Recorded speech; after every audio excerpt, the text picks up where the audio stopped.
This video contains content that may be confronting. The United Nations has again warned of the intensifying humanitarian crisis in Sudan.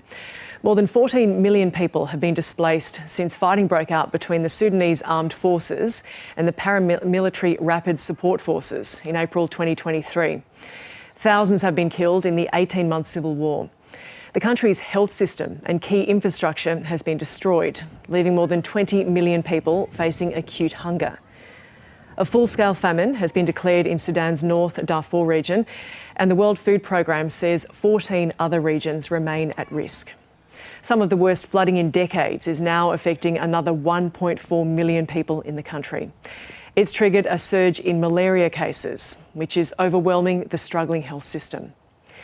In addition, there's been widespread reports of violence against civilians, including ethnically targeted mass killings, sexual violence, and the blocking of aid. Relief agencies are continuing to voice concerns about the international community's failure to address the situation. Belkis Villers has just returned from a mission in Sudan with Human Rights Watch. She says the country is in desperate need of more support. So we travelled into one region in the south of the country that's actually relatively calm. It's one of the few regions of the country not under the control of either of the two warring parties. And as a result, you have over 700,000 people who fled to that region to find safety. We were interviewing people about why they had fled their homes and why they had ended up there. And what we found was that they had escaped from mass killings, ethnically motivated, as you said in your introduction. They were targeted by the Rapid Support Forces, the RSF. And unfortunately, what we also found was wide-scale sexual violence. I interviewed many women and girls who had been held and raped. In fact, I found one young woman. She had been taken by the RSF with a group of another 50 women, and she and these women and girls were held on an RSF base and held as sex slaves for months. So you interview people, that's a main technique you use there. What are the other techniques that you can get a gauge of what has happened in these places? Well, of course, there are many parts of Sudan that are unsafe for us to get to, impossible to get to. And so there, what we do to supplement the interviews that we do is look at things like satellite imagery. Through satellite imagery, sometimes you can see large mass movements of people. What you can also see are villages when they're being burned, when they're being targeted. And we can see the wholesale destruction of certain parts of the country by armed forces through those satellite images. Of course, there are also photos and videos that come out, including from the streets of Khartoum during attacks by the RSF, by the Sudanese armed forces. So we use those photos and videos as well to supplement what we're hearing from witnesses on the ground. And in what you're hearing from those witnesses, the timing's important, isn't it? You want to get in there as soon as possible.